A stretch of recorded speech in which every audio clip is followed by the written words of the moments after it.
고유정은 의붓 아들과 전 남편을 비슷한 수법을 사용해 살해한 것으로 보입니다.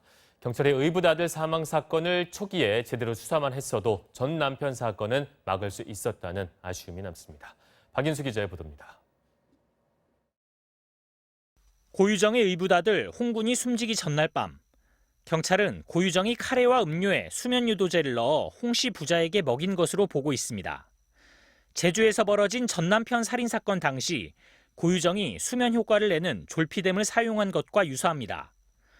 홍군이 사망하기 며칠 전 고유정이 질식사와 관련된 단어를 검색한 것도 전 남편을 살해하기 전 뼈무게 같은 단어를 찾아본 것과 비슷합니다. 3개월이라는 시차가 있을 뿐 거의 동일한 방식입니다. 특히 홍군이 사망할 당시 집안에는 고유정과 홍 씨 2명만 있었습니다.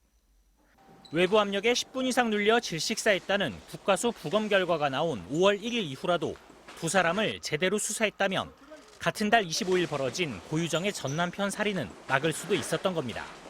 객관적인 증거 자료는 많이 버렸고 그래서 이제 확보를 하지 못한 부분이 있고 결국 그렇게 돼서 결국 정황 증거에 의존할 수밖에 없는 상황이 됐잖아요.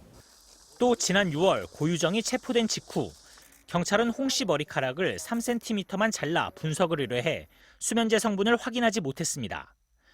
홍 씨 몸에서 검출된 수면 유도제 성분은 그 뒤 검찰에서 별도로 채취한 채모에서 나온 것으로 알려졌습니다. 또 경찰은 고유정이 홍 씨의 잠버릇을 언급한 문자를 토대로 애초 홍 씨의 과실치사 가능성에 지나치게 무게를 뒀다는 지적도 나옵니다. 결국 경찰은 직접 증거 확보엔 실패한 채 정황 증거 위주로 고유정을 범인으로 지목했습니다.